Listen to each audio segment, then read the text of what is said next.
On कर जाते हैं। चलो बच्चों, हम देखो हमारी क्लास में रिटन इतना सारा लिखा था कि ऑलमोस्ट हमारी क्लासेस रिटन में खत्म हो गई, बट पावर हमें आज के टॉपिक में कंप्लीट करना है, तो हम 100% पावर को कंप्लीट करेंगे। ध्यान से आप सभी सुनेंगे। पावर का टॉपिक और पावर से रिलेटेड न्यूमेरिकल्स आज की क्लास में खत्म हो जाएंगे। नेक्स्ट क्लास में हम इलेक्ट्रिकल एनर्जी पढ़ेंगे और हीटिंग इफेक्ट ऑफ करंट पढ़ेंगे and the chapter will be over. Power का फॉर्मूला क्या होता है, ध्यान से सुना। अच्छा, सीरीज और पैरेलल कॉम्बिनेशन में मैंने आप लोगों को 4 पॉइंट्स लिखवाए, एक बार फटाफट से रिवाइज कर लेते हैं। हम डोमेस्टिक इलेक्ट्रिक सर्किट को सीरीज में नहीं लगाते हैं, क्योंकि सीरीज में सारे अप्लायंसेस एक ही स्विच से काम करते हैं, बल्कि पैरेलल में हमारे पास डिफरेंट स्विच होते हैं। फर्स्ट पॉइंट, सीरीज में फर्स्ट पॉइंट क्या लिखा हम लोगों ने? हमने फर्स्ट लिखा, या अगर एक अप्लायंस काम करना बंद करे, अगर घर में सीरीज कॉम्बिनेशन हो और आपकी ट्यूबलाइट ने काम करना बंद किया, तो अल्टीमेटली आपके घर में सारे अप्लायंसेस काम करने बंद कर देंगे। तो सीरीज कॉम्बिनेशन में हमारे सारे अप्लायंसेस की वर्किंग भी एक दूसरे के साथ जुड़ी होती है। पैरेलल में अगर फैन खराब हो जाए तो फैन ही खराब होता है ना, बाकी की चीजें तो वर्क करना नहीं रुकती ना। तो पैरेलल में अगर एक अप्लायंसेस रुक गया तो बाकी सब चलते रहते हैं। सीरीज में सबको सेम वोल्टेज नहीं मिल पाती, तो इसीलिए सबको अलग अलग वोल्टेज मिलती है, तो सबकी परफॉर्मेंस भी बेटर नहीं होती। ट्यूबलाइट इतना ग्लो नहीं करती, एसी इतना ढंग से नहीं चलता, फैन हो सकता है इतना ही तेज चले कि नीचे ही गिर जाए। तो ऐसा गिर गया, कितना बढ़िया। तो बेसिकली आप लोग की परफॉर्मेंस अप्लायंसेस की खत्म हो जाती है, पर पैरेलल में अप्लायंसेस की परफॉर्मेंस अच्छी बनी रहती है, क्योंकि सबको कैसी वोल्टेज मिलती है आयुष? Same voltage. कितनी वोल्टेज? 220।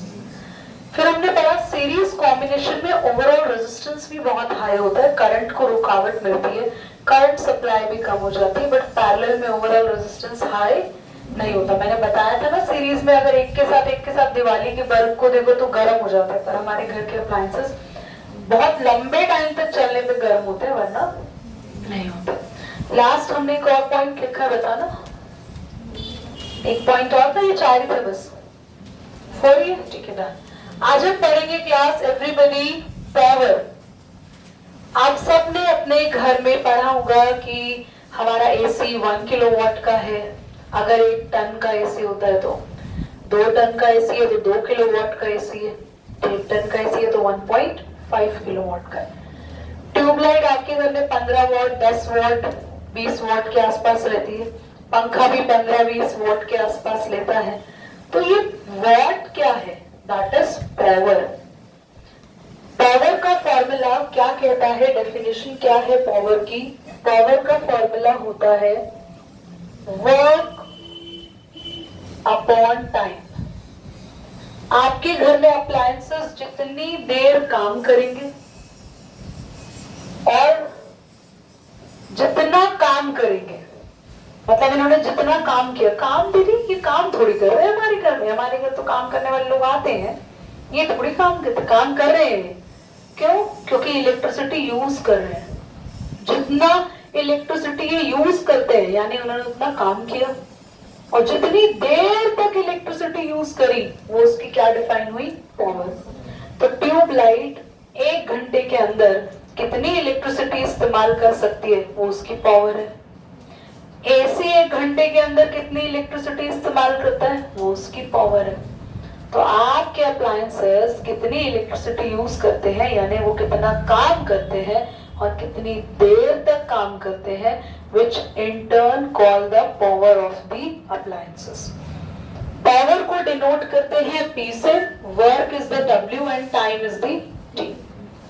इसके कुछ और फॉर्मूलाज भी डिराइव कर रहे हैं, पूरी क्लास का ध्यान यहाँ होना चाहिए। पहला फॉर्मूला समझ में आ गया? वर्क का फॉर्मूला होता है V into I into T। नहीं याद है? अब याद कर लो, ये क्योंकि हमने इस चैप्टर में पहले नहीं पढ़ा। अब वर्क को यहाँ पुट करो, V into I into T। Upon में क्या चल रहा है? T से T क्या सब बच्चों को पावर का नया फॉर्मूला मिल गया? क्या मिला, जल्दी बोलो। V into I. This is the second formula of the power. क्या अब हम और फॉर्मूलाज बनाए? तो और फॉर्मूलाज बनाने के लिए हम यूज करेंगे ओम्स लॉ का।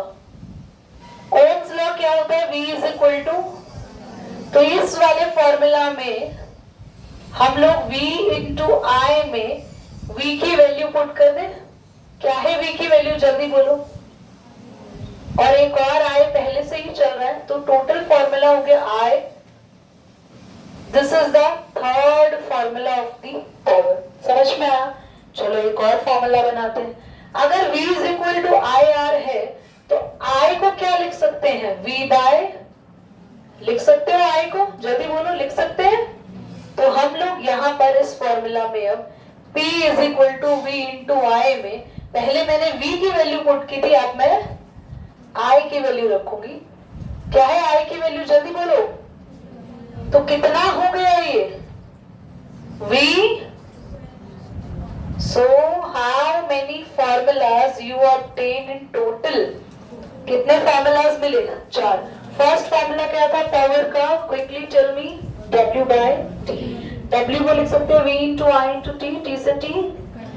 फॉर्मूला बना V इंटू, और V और I की दोनों की वैल्यू हम किस लॉ से निकाल रहे हैं?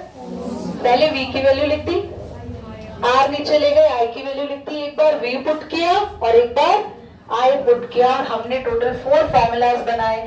तो just quickly revising the formula of the power. First formula is power is equal to work upon time. Second, power is equal to V into I। Third, power is equal to I square into R। Fourth formula, power is equal to V square upon में R। All the formulas are clear. Now let's talk about the units.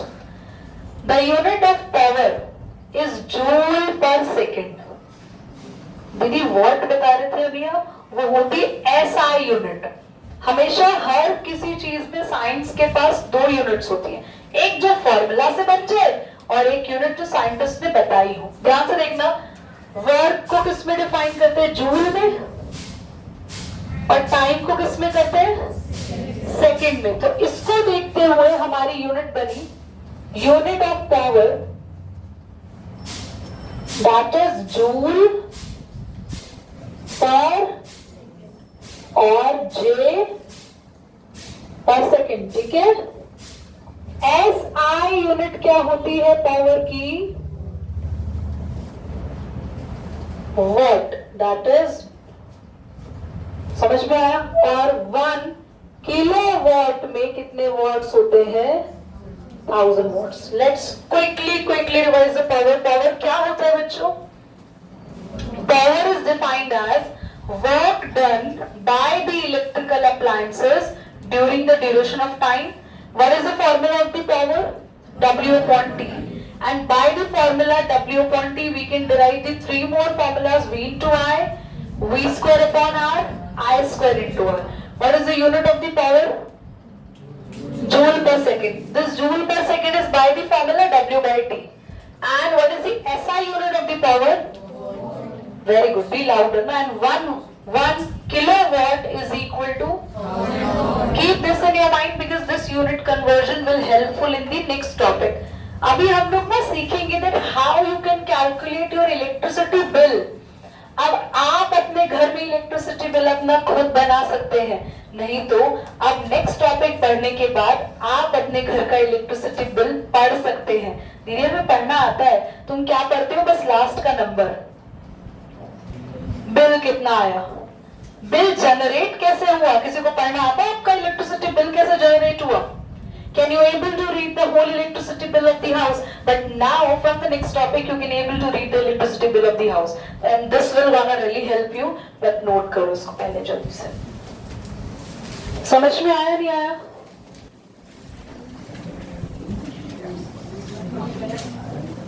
चलो question पढ़िए। I will ask from you कि मैंने question में क्या दिया है आपको।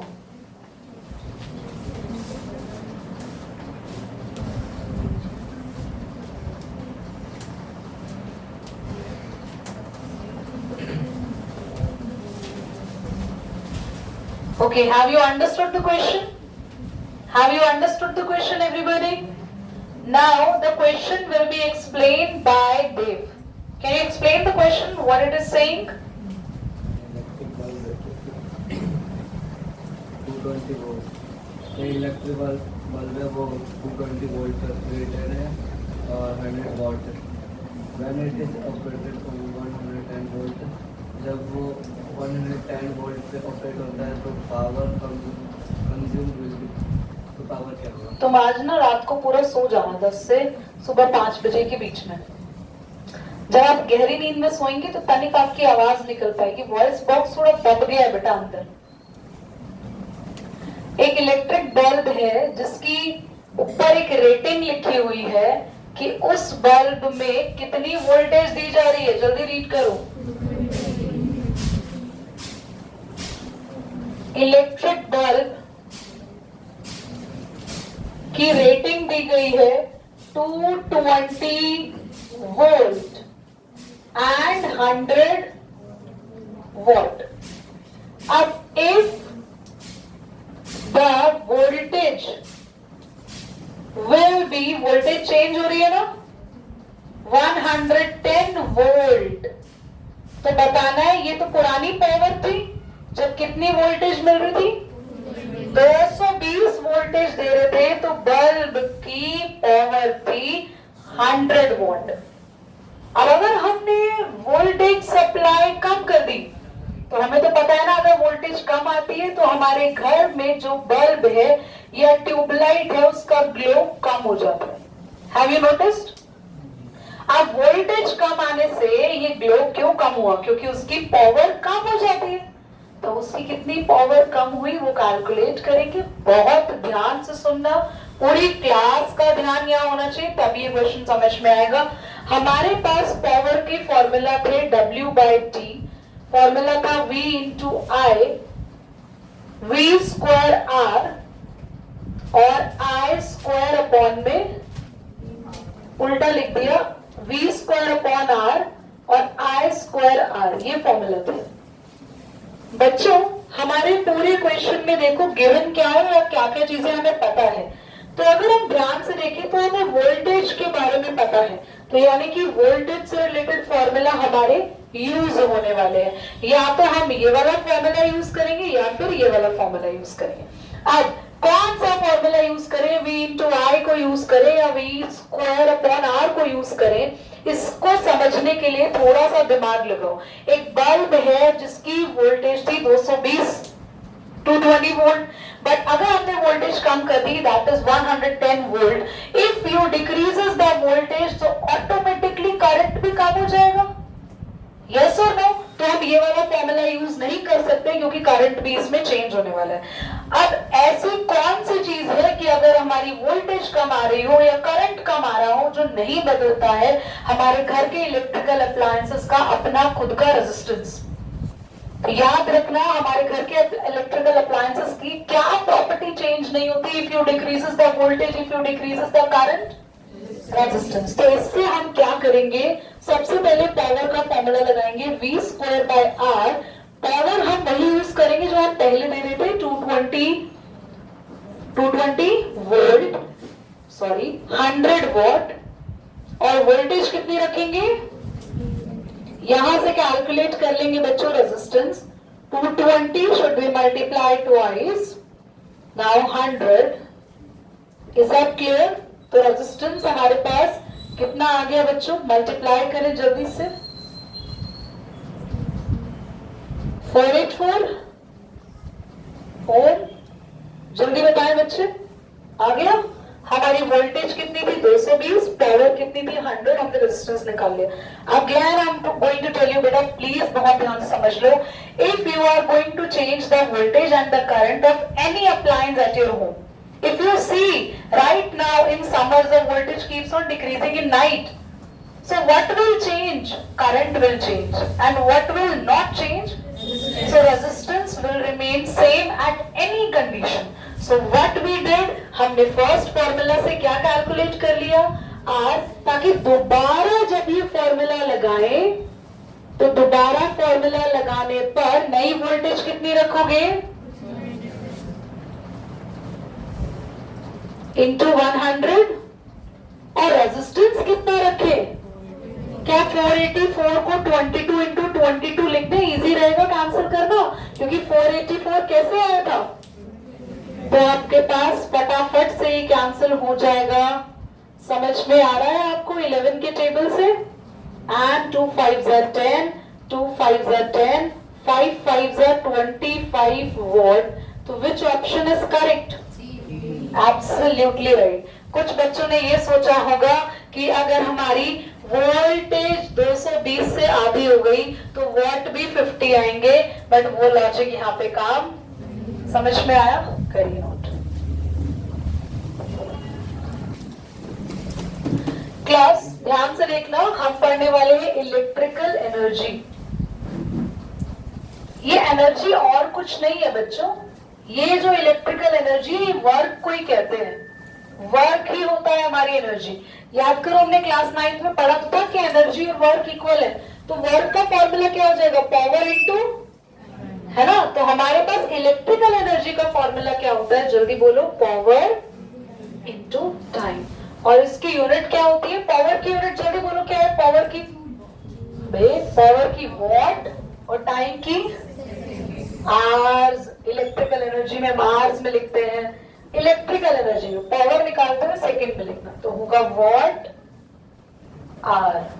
और एक और होती है किलो वॉट आवर। डिटेल में इस कॉन्सेप्ट को नेक्स्ट में फिर से समझाऊंगी, आज हम लोग यहीं पर एंड करेंगे। समझ आया आज की क्लास?